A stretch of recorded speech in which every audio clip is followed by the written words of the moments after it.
mu bakandida 8 bose bahatanye mu matora ya perezida wa Uganda harimo umaze imyaka myinshi ku butegetsi Yoweri Kaguta Museveni umaze kuyobora igihugu kuva mu 1986. Ariko kandi hari n'abahanga bashya hamwe n'abanyepolitike bakomeye mu mashyaka atavuga rumwe n'ubutegetsi bifuza kugerageza kumuhangara.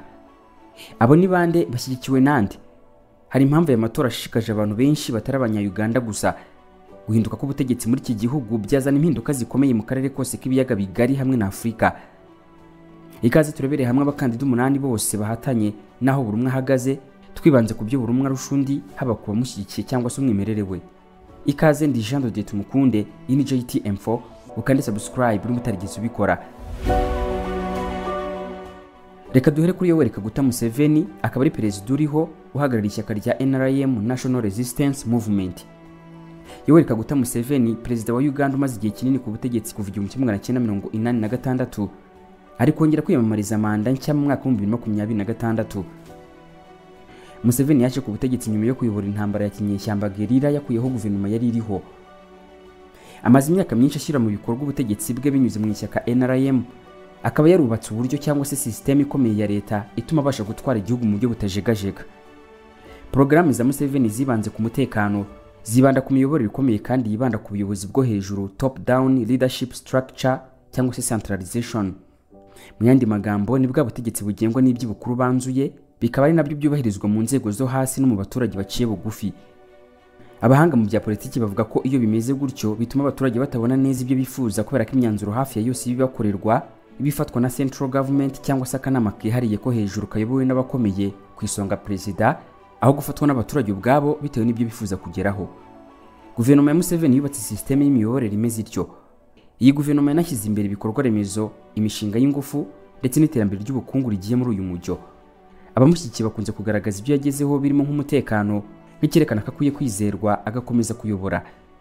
Ariko abamurwanya bavuga yuko imiyoborere ye yatumye demokarasi icika intege, yagabanyije amahirwe ku buryo abantu batandukanye bigoye gupfa kwinjira muri politike, aca intege batishimiye iby'igihugu kiri gukora.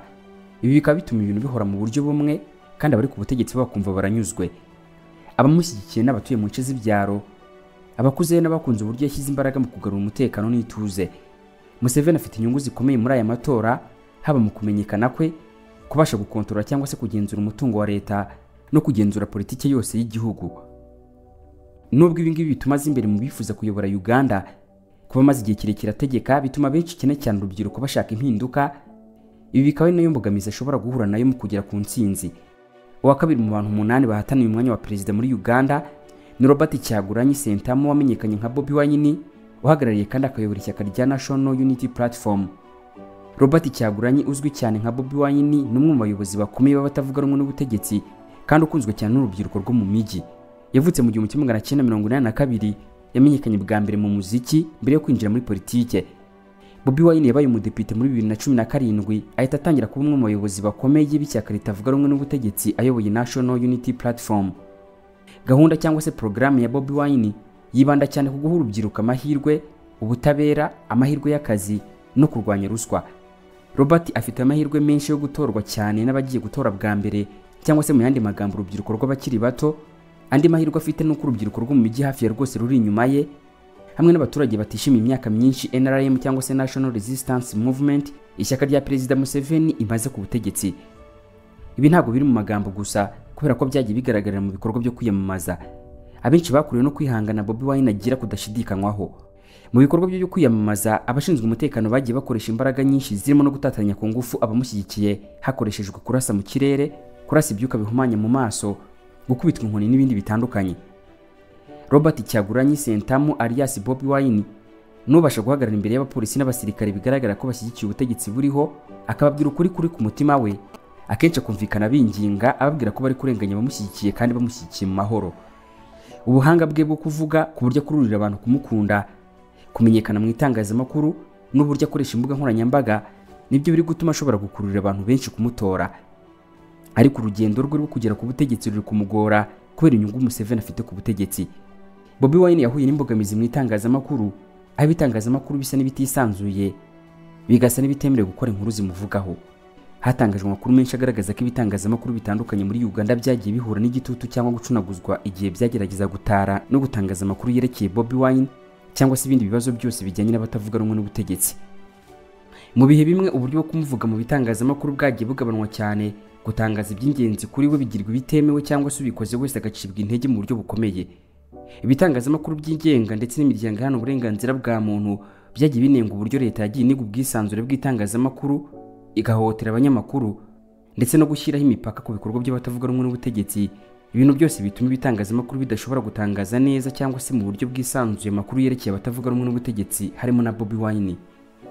Mu matora ashize habaho ibyemezo byo kubuza ibikorwa bimwe na bimwe, guhagarika gukora amaradiyo cyangwa se ibindi bitangazamakuru, ndetse no kwamburwa impushya cyangwa se license z'itangazamakuru, cyane cyane mu bihe byari bifitanye isano no gutangaza ibyerekeye imyigaragambyo irwanya ubutegetsi cyangwa ibikorwa by'amashyaka atavuga rumwe n'ubutegetsi. Kuri we ntabwo inzitizi ziri mu itangazamakuru gusa, ahubwo uyu Kyagulanyi ahura n'izindi nzitizi z'ubuyobozi ndetse n'igitutu cy'umutekano bishobora guhungabanya ubushobozi bwe bwo kugera ku baturage, cyane cyane mu byaro aho ishyaka NRM riri ku butegetsi rikomeye. Nubwo bimeze bityo, Bobi Wine agumye kuba umuyobozi ugaragaza icyizere ku mpinduka za politike no ku rubyiruko muri Uganda.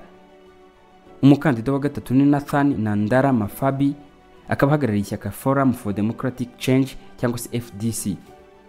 Uyu Nandara Mafabi ni umudepite w'inararibonye uhagarariye agace ka Budadiri West, niwe mukandida wa FDC cyangwa se Forum for Democratic Change mu mwaka wa 2026. Afite ubumenyi mu by'imari n'icungamutungo, ashyize imbere imiyoborere ishingiye ku bumenyi n'ikoranabuhanga, gucunga neza umutungo wa leta no gushyira mu bikorwa impinduka z'ubukungu. Porogaramu ye cyangwa se gahunda yigamije kongera imbaraga mu makoperative, guteza imbere ubuhinzi bw'imbuto n'ibindi, atibagiwe no kurwanya ruswa. Umwihariko we n'imbaraga ze bishingiye ku bumenyi bwe mu mategeko n'ubunararibonye mu nteko ishinga amategeko, bikamwemerera kuba umuyobozi wizeye mu micungire y'igihugu. Ariko kumenyekana kwe ku buryo bwagutse, cyane cyane mu rubyiruko n'abaturage bo mu mujyi, biracyari hasi ugereranyije na Bobi Wine, kandi nta mbaraga nyinshi afite mu bikorwa byo kwimenyekanisha neza ku batora hirya no hino mu gihugu. Abamushyigikiye cyane n'abahinzi bo mu byaro n'abaturage bafite ubumenyi mu micungire y'imari. Nubwo ari umukandida uri hagati na hagati mu bushobozi bwe bwo kugera ku baturage bushobora kwiyongera binyuze mu gukorana n'abandi bayobozi batavuga rumwe n'ubutegetsi. Mu matora nk'aya, kwifatanya cyangwa se gukorana n'abandi bayobozi biba bisobanuye ko amashyaka atavuga rumwe n'ubutegetsi buriho arifatanya agahuza amajwi yayo yose ku buryo ashobora gutsinda perezida ukomeye nka Perezida Yoweri Museveni usanzwe uri ku butegetsi. Gusa iyo atabikoze birangira amajwi make yayo abaye imfabusa, bose batsinzwe.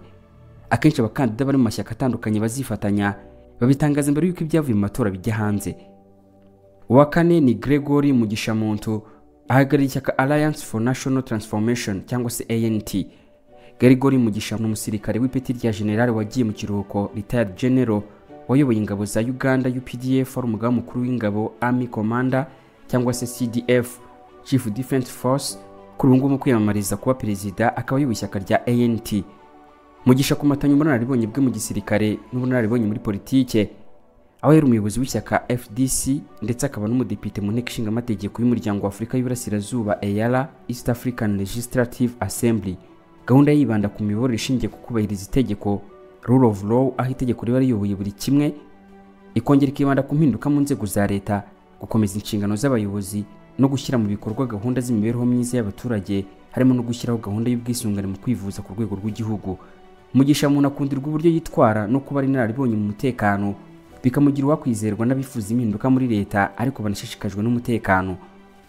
Ariko kuyobora ishyaka rikiri rishya kandi rifite ubuyobozi buke mu nteko no mu baturage bigabanya ubushobozi bwo kugera ku baturage benshi.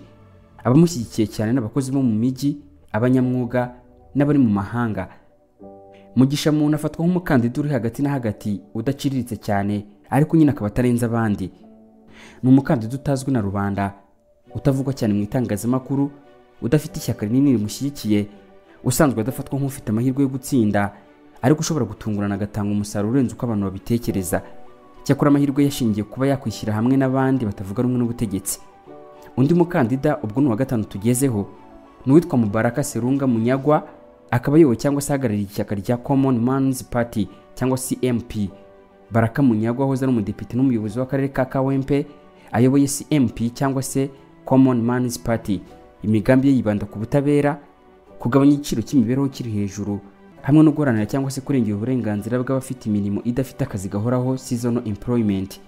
Munyagwa akoresha uburyo bwo gukorana n'abaturage no gushyira imbere ibibazo by'abakora imirimo mito hamwe n'urubyiruko. We n'abo baturage cyangwa se abakozi baciriritse bajya bahura mu mihanda n'amasoko bakoreramo hamwe no mu bindi bikorwa bitandukanye by'imijyi, bakaganira ibibazo byabo bakabijyana mu nteko ishinga amategeko. Ajya kusanya ibitekerezo byabo akabishyira ku meza y'inteko ishinga amategeko kugira ngo hashyirweho amategeko cyangwa se ingamba zishyigikira imibereho yabo. Azwi cyane mu kuvugira abacuruzi bo ku muhanda, hawkers cyangwa se vendors, abafundi, abanyonzi, abakozi bo mu mirimo y'ubwubatsi, abamotari, abadozi, abakarani, abacuruza ibintu bito mu masoko mato n'abandi bantu bakora imirimo yo mu rwego rutari urwemewe ku mpapuro cyangwa se informal jobs. Bamwe mu rubyiruko bamukunda kubera populism ye. Iyi populism ni politiki cyangwa se uburyo bwo kuyobora bushingiye ku kuvuga ko uhagarariye abantu basanzwe, kenshi ugerageza kureshya rubanda kurusha inzego z'ubutegetsi cyangwa afite ubushobozi. Nubwo afite abamushyigikiye kubera iyi politiki ye, Munyago afite imbogamizi mu gushyira ubwamamare bwe no gukundwa n'abantu bukiri ku rwego rw'uturere, akaba afite imbogamizi yo kuba atarabasha kubishyira ku rwego rw'igihugu. Kugeza ubu bavuga ko aricyo kimubereye imbogamizi. Bimwe mu bitekerezo bye byabaye intandaro y'impaka, gusa kuba ishyaka rye rifite ubushobozi buke bituma kwiyamamaza bigorana.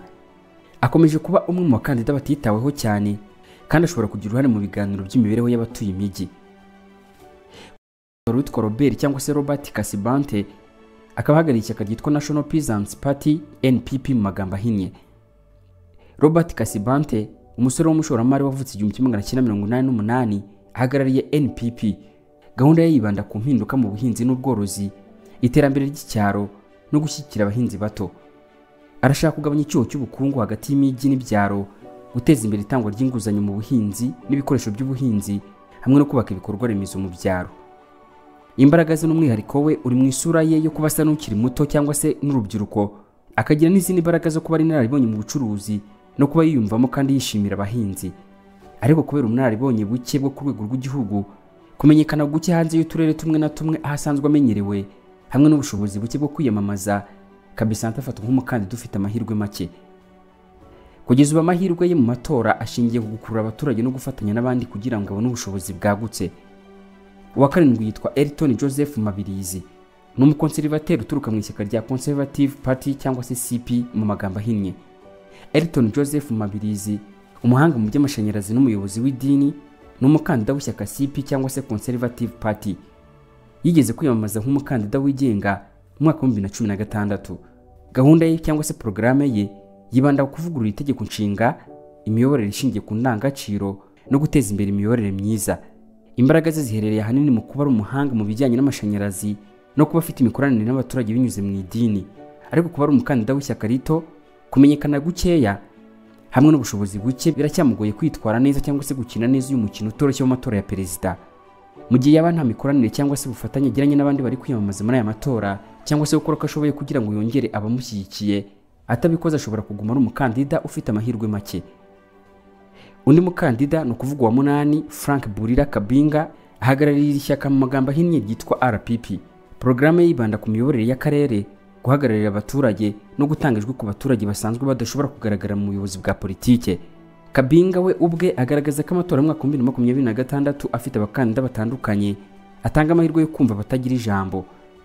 Nubwo afite ubunararibonye mu gukorera abaturage, Kabinga kumenyekana kwe ku rwego rw'igihugu, ubushobozi buke bwo kwiyamamaza no kuba nta bushobozi buhagije afite bwo kugaragara mu itangazamakuru kenshi, bituma akomeza kuba umukandida udahabwa amahirwe. Magingo ya muri Uganda imiterere ya politiki iri guhinduka. Dore ukuntu ibintu bihagaze.